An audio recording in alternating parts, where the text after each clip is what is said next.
Hello दोस्तों, welcome back to my channel once again. जो लोग पहली बार है मेरे चैनल को प्लीज़ आप लोग सब्सक्राइब कर दीजिएगा। इस वीडियो में मैं चर्चा करने वाला हूँ कामधेनु लिमिटेड के बारे में। नाम में किसी भी तरह का कन्फ्यूजन क्रिएट नहीं करना है।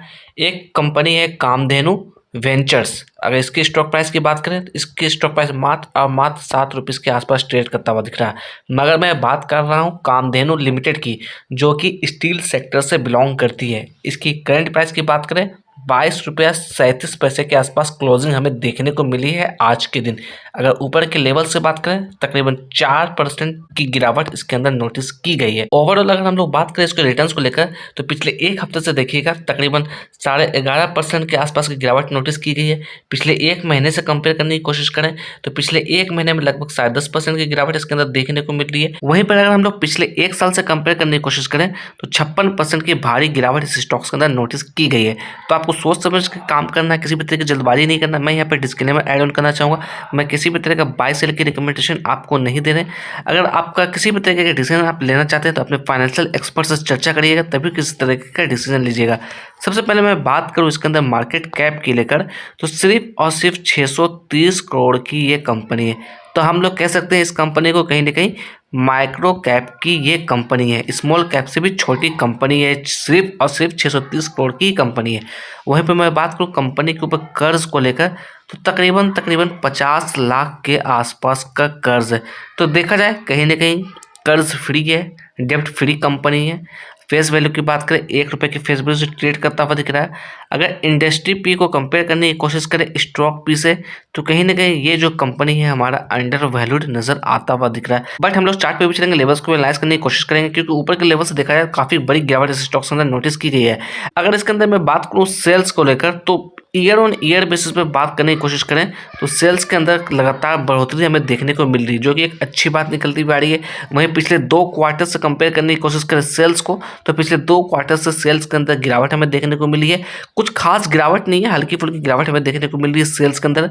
वहीं पर मैं बात करूँ नेट प्रॉफिट के अंदर तो अगर मैं बात करूँ ईयर ऑन ईयर बेसिस पे तो ईयर ऑन ईयर बेसिस पे नेट प्रॉफिट के अंदर अच्छी खासी जंप देखने को मिल रही है।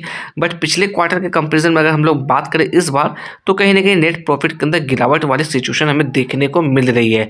यहाँ पे मैं बात करूँ परफॉर्मेंस को लेकर तो अकॉर्डिंग टू टिकट है परफॉर्मेंस यहाँ पे देखिएगा लो नजर आता हुआ दिख रहा है। वैल्यूएशन की बात करें वैल्यूएशन यहाँ पे एवरेज नजर आता हुआ दिख रहा है। ग्रोथ की बात कर लेते हैं ग्रोथ यहाँ पे एवरेज नजर आता हुआ दिख रहा है। अगर एंट्री पॉइंट की बात करें तो एंट्री पॉइंट यहाँ पे गुड नजर आता हुआ दिख रहा है। तो आपको सोच समझ के काम करना है, इस लेवल्स को देखकर जल्दबाजी नहीं करना है। अगर यहाँ पे मैं बात करूँ फोरकास्टिंग एंड रेटिंग्स की तो देखिएगा किसी भी एक्सपर्ट ने इसे अभी तक कवर नहीं किया है। अगर बड़े प्लेयर्स की हिस्सेदारी की हम लोग बात करें यानी कि प्रमोटर्स होल्डिंग की बात करें तो 49% की होल्डिंग प्रमोटर्स के पास है। अगर मैं बात करने की कोशिश करूं मार्च 2023 से तो लगातार यहां पर प्रमोटर्स की तरफ से माल को कम किया जा रहा है, यानी कि माल को बेचा जा रहा है।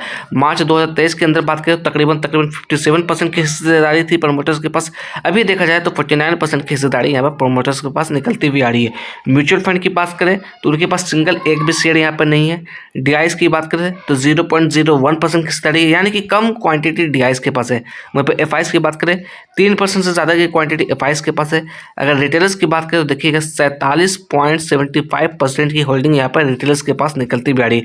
तो काफ़ी बड़ी क्वांटिटी यहाँ पर रिटेलर्स के पास निकलती हुई आ रही है। देखिएगा हम लोग चार्ट पे आ गए, 1 डे का टाइम फ्रेम मैंने यहाँ पर चार्ट लगा रखा है। सबसे पहले मैं बात करने वाला हूँ जनवरी 2025 की, यानी कि ठीक आज से 1 साल पहले की अगर मैं बात करूँ तो इसके अंदर हमें स्प्लिट देखने को मिली थी। स्प्लिट के बाद हम लोग बात करें लगातार कहीं ना कहीं गिरावट इसके अंदर बनी हुई है। अगर मैं बात करूँ इसके अंदर वॉल्यूम को लेकर आज के दिन 17 लाख से भी ज़्यादा की वॉल्यूम नोटिस की गई थी। वहीं पर डिलीवरी और परसेंटेज की बात करें तकरीबन 51% की डिलीवरी इसके अंदर उठाई गई थी। अगर चार्ट पर चर्चा करें तो देखिएगा चार्ट के ऊपर कुछ पैटर्न्स नजर आते हुए दिख रहे होंगे। ये सारे पैटर्न्स मैंने इंडिकेटर के हेल्प से ड्रॉ आउट किए हैं, आप चाहते हैं तो आप भी लगा के चेकआउट कर सकते हैं। अगर यहाँ पर मैं थोड़ा सा जूम इन करके दिखाने की कोशिश करूँ तकरीबन ₹21.5 के आसपास इसने बॉटम बनाया था, उसके बाद अच्छी खासी तेजी देखने को मिली थी। वापस से इसके अंदर गिरावट वाली सिचुएशन बनी हुई है।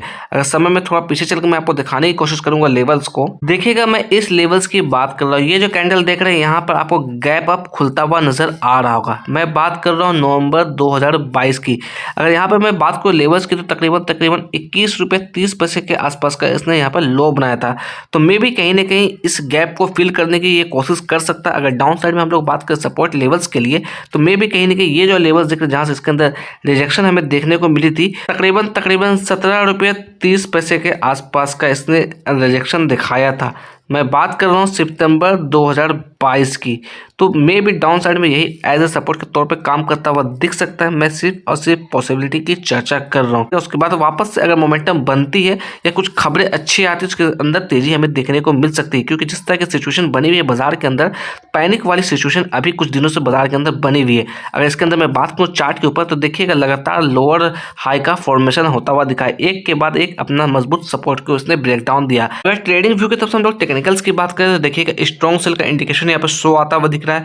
16 ऐसे इंडिकेटर है जहाँ से सेल का इंडिकेशन मिल रहा है, 10 ऐसे इंडिकेटर है जहाँ से न्यूट्रल का इंडिकेशन आता हुआ दिख रहा है। वहीं पे मैं बात करूँ ऑसिलेटर की तो देखिएगा 2 ऐसे इंडिकेटर है जहाँ से सेल का इंडिकेशन मिल रहा है, 9 ऐसे इंडिकेटर है जहाँ से न्यूट्रल का इंडिकेशन मिल रहा है। मूविंग एवरेजेस की बात करें तो स्ट्रॉन्ग सेल का रिकमेंडेशन आता हुआ दिख रहा है, 14 ऐसे इंडिकेटर है जहाँ से सेल का इंडिकेशन आता हुआ दिख रहा है। तो इस लेवल्स को देखकर बिल्कुल भी फॉर्मो में नहीं आना, आपको ट्रैप बिल्कुल भी नहीं आना, सोच समझ के काम करना है, क्योंकि एक सिर्फ और सिर्फ प्रेडिक्शन है। जरूरी नहीं कि स्ट्रॉन्ग सेल का रिकमेंडेशन आ रहा है तो आपको आंख बंद करके बेच देना। इस तरह की गलती से आपको सिंपली अवेयर होना, किसी भी तरह की बहकावे में आपको नहीं आना। सेल्फ एनालिसिस करने की कोशिश करिए, अपने फाइनेंशियल एक्सपर्ट से चर्चा करिएगा, तभी किसी तरीके का डिसीजन लीजिएगा इस स्टॉक्स के अंदर। क्योंकि मैं बात करूं तो काफ़ी छोटी कंपनी, एक माइक्रो कैप की कंपनी है, इसलिए थोड़ा सा इसके अंदर पेशेंटली आपको काम करना होगा। चलते चलते मैं इतना कहना चाहूँगा, जो भी मेरे चैनल पर पहली बार मेरे चैनल को प्लीज़ आप लोग सब्सक्राइब कर दीजिएगा, जिससे मुझे भी मोटिवेशन मिलती रहेगी।